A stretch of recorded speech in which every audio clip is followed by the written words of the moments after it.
Okay, what I want to do now is give you my business and investing background. This will give you a little more context on where I've been and what I've done. And I just have to preface with what you're about to hear. You do not need the same experience to be good with investing. Fortunately, we both have Tykr, and Tykr pretty much evens the playing fields, especially for beginners. And if you're using Tykr, you can actually do very well in the stock market. Anyway, what I'm about to talk about, I go into a little bit of detail, hopefully not too much detail, but hopefully you find some entertainment within and you get to know me a little better. All right, here we go. So I have about 20 years business experience. We'll go back to the early 2000s when I was in college. I originally went to college for architecture. When I was in high school, I took architecture CAD classes, and I actually got pretty good at it. I didn't realize computers may be a thing of the future for me, but I was pretty excited. So I got into architecture school at UW-Milwaukee. My choices were, I think some of the big players out there were UW-Milwaukee and then U of M in Minnesota. And when I was at college, I soon found out there are no computer classes. It was all model building and drawing. And I found out I was horrible at both. And then I remember one day I was sitting in a big presentation. There was one of the professors saying, only the top 10% of students are going to find careers in architecture. And I was like, I am definitely in the bottom 10%. So I decided to switch my majors to fine arts with an emphasis on film. I've always been a movie nerd. And I was from a young age, I was always into cinematography as well as screenplay writing. A good story, nothing better than a good story. But anyway, I switched to that career. I figured I could get into the movie industry, TV industry, or advertising and marketing.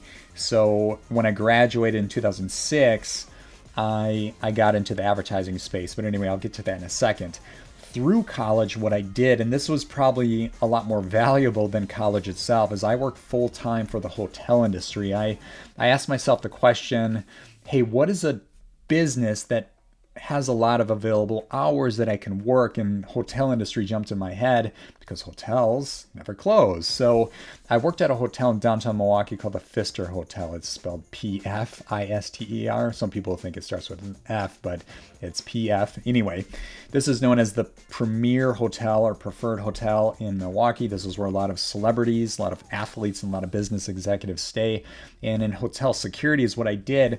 Our job was kind of like a catch-all. We helped other departments get things done, especially around security. We also helped a lot of celebrities. So I was fortunate enough to work with some celebrities, including Bon Jovi, Meg Ryan, Snoop Dogg, Seinfeld, Vince Neil, the lead singer of Motley Crue, and there are a few others in there as well.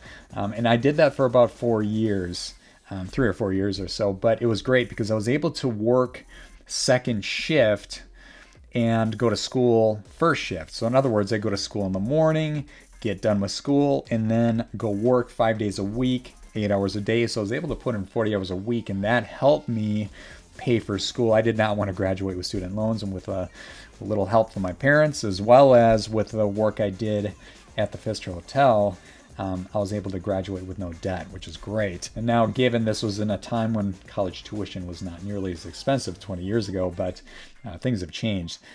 Just a quick little tidbit here. If you do visit Milwaukee, check out the Pfister Hotel. Go to the top floor. I think it's a 22nd or 23rd floor. They have a martini bar that kind of overlooks Lake Michigan and part of the city. And they've got a few really nice restaurants within. But anyway, enough of that. So one thing that I did at this hotel that kind of paved the way with how I learn and how I invest was how I analyze businesses. So working at the hotel, I'm naturally a curious person. So I start observing all the different revenue streams within the business itself. So this particular hotel makes money off the rooms. That's the obvious one. But they also had, I think at the time, 3 restaurants. So they're making money off food and drinks, higher profit margins on your drinks. They also have banquet rooms, which can be used for corporate events and weddings. And I remember kind of having conversations with people on how much an event or booking a room can cost. And we're talking like $50,000, $60,000, $70,000. This is 20 years ago. Well, those numbers I'm sure are well into 6 figures now. But, you know, if you can book banquets and events and weddings every Friday and Saturday, you're seriously bankrolling a lot of capital into the business just for one night. great business model there. So overall, I was like, hey, this is a strong business because it has multiple streams of revenue, and that's what we like to look for when we're investing in stocks. Those multiple streams of revenue is critical.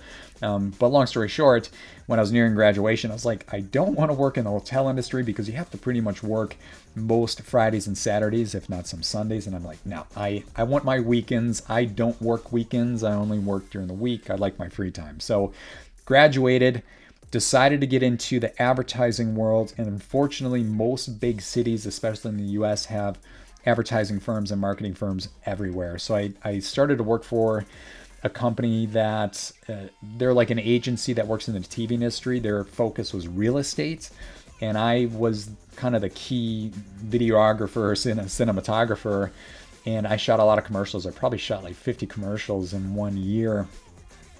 And with his agency, same process on how I analyzed the hotel. I started observing. What I usually do is when I would work somewhere, I'd go at least 3 months observing. And then after you build relationships, then start asking those questions. So anyway, I observed this company. So they have their TV production commercials. They also had they actually would have full-on TV shows, and they charged time for that. They had a print magazine at the time. They did web design and development. They had a really solid business model with multiple streams of revenue. But then I started asking about the profitability of some of these revenue streams. And the software engineering or website division, that was one of the most profitable. And I was like, okay, that's where I think I need to go. And I always had an entrepreneurial spirit. So I learned this business. I worked there 1 year. And then I spent some time at nights kind of learning how to code websites. We're talking like WordPress and Joomla and some basic website platforms. But I needed enough to be dangerous because my plan was to create an agency myself, which is a fairly easy business to start. And yeah, after a year, I decided I left that company and I created my own agency. And it was really focused on small and mid-sized businesses. We did a lot of video work, a lot of website work. We did some graphic design and eventually some social media, but did that for 4 years and made no money because this was actually 2006 to 2010 during the recession when everybody's cutting their marketing and advertising budgets. I was still able to sell projects, but it was really at my own expense. It became very much a volume game, is get a lot of clients, do smaller project budgets, get them in the door, get them out the door. So I had to hire more people to help support this workload. And I would go like 3 months without a paycheck. It was horrible. And I did that for 4 years, and I really didn't have another option because I didn't have a big resume at the time to go work for somebody. So I had no choice but to keep moving forward. And then 2010 hit, and the market was starting to, climb out of the recession. And that's when we started to get some bigger clients. And another agency approached me and said, hey, would you be interested in merging with us? And I was like, absolutely. I needed a fresh start. I was completely burned out. I didn't want to do the service model anymore. And I went through the merger. Now with this merger, it wasn't like a big check was written and, hey, here's $1 million. I can ride off in the sunset. It was none of that. It was pretty much all business debts and liabilities wiped clean. So it's like, all right, fresh start to get to do what I want. So after those 4 years, I was actually quite disappointed in myself. It's pretty much 4 years of not making any money, and I wasn't able to invest a lot. I didn't have a lot of savings. And I was like, what a waste. And then I kind of took a step back and I looked at a folder I created, and within that folder on my computer was a list of every company I pitched. And what I did is I took a step back and realized, wow, we served about 100 customers over 4 years, but I pitched about 400. So pitched 400, closed 100, closing ratio of 25%, I thought was pretty good. But the win was the 400 businesses I analyzed, and kind of that same template of the hotel as well as that agency I worked for is when I would pitch clients on doing projects for them, I had to understand how do they make money? What is their operational model? How do they sell? How do they market? And every facet in between to understand how they work. And I was pitching companies like, of course, real estate companies, manufacturing companies, restaurants, I think a hair salon or two, automotive companies, some SaaS businesses, software as a service, online subscription businesses, e-commerce, and really everything in between. So after that point, I had a really strong understanding for business models. And now, fortunately, based on that, or those first 4 years of pain, now I can usually, like if I'm looking at stocks on Tykr, I can understand the business model pretty quick. I'll go to the details tab, understand what they do, and have a pretty good idea how they make money and what the profit margins are just based on the business model. So anyway, after those 4 years, I was able to understand like what is the top of the food chain business model I would really want to create. That was by far SaaS, software as a service. There's one or two SaaS businesses we serve, but I was also looking at companies like Netflix and MailChimp and Salesforce and realizing the scalability is to the moon. You can keep increasing revenue and you don't have to increase your liabilities or payroll a whole lot, which was a complete opposite business model than the agency I created. So at that point after the merger, I didn't have any good SaaS ideas. So I decided path of least resistance, let's go get some experience and work for public companies. So what I planned on doing was working for large corporations for like 2 years and then create my own business. That actually turned into 12 years. Sometimes it takes a little longer. And what I did in parallel to that is I got into investing. I'll pause on the investing for a second, but with the big businesses, what I did, and this is good for those of you that are maybe entrepreneurial, is I got into project management. When I decided to go work for corporates, I really had 3 different options or career paths. I could get into sales, I could get into marketing, or get into operations or project management. I have a lot of respect for sales and marketing, but that's not what I wanted to do at the corporate level. So I decided to get into project management, and essentially IT project management, helping execute new projects, sometimes new products, and sometimes launching new businesses. And the average budgets I was usually managing would range between $200,000 on up to $2 million.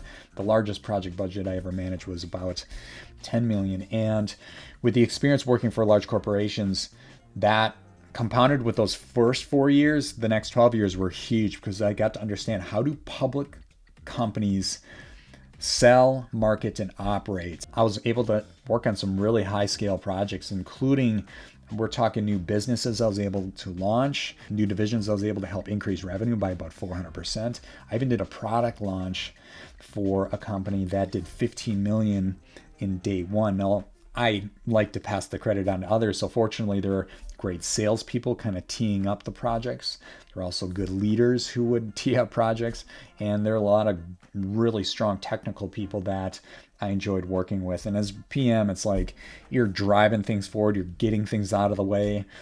It can be a stimulating position. And I found some fun with it. It was actually a pretty good experience. But like I always wanted to create my own business, especially a SaaS business. So in parallel to my experience working for bigger businesses, that's when I really got into investing. When I started investing in 2010 or 11, I actually started the hard way, which is angel investing. Essentially, that means investing in private businesses. My theory was, hey, I'm a smart guy. I built and sold a business when I was in my 20s. I can do that with a tech business. No, a lot harder. And what I did is invested some time and money into some private businesses in my area, Milwaukee area, and made some money, lost some money, but over 5 years, it was break even. And I'm like, this is not working. I'm not going to build my wealth by swinging for the fences on these private businesses and making nothing at the end of the day. That's stupid. So I knew I had to change the game a little bit and turn to Warren Buffett, Charlie Munger, turn to value investing. That's what Tykr's all about. And figure out how do they invest, because these guys have talked about consistently beating the market. In fact, Warren Buffett has said if he was managing, we're talking $1 million and up to $10 million, he could make 50% a year in the market, which is ridiculous. Market average is like 6 to 8% after inflation. So I was like, oh, okay. He doesn't gamble, he's not using his emotions, and he doesn't use his feelings. So what is he doing to invest? And that's when I went down the YouTube rabbit hole, read as many books as I could possibly get my hands on. There's a lot of noise out there, a lot of fluff. Found a guy by the name of Phil Town. He wrote a few really good books. There's Rule 1, Payback Time, and Invested. And he does provide some of the calculus and some of the equations. And I was like, okay, this starts to make sense just at high level, like based on the rigor. When I say rigor, I mean the amount of different variables he's looking at made sense to me. I took all that, put it into Excel, and it wasn't quite there. I had to go a step further.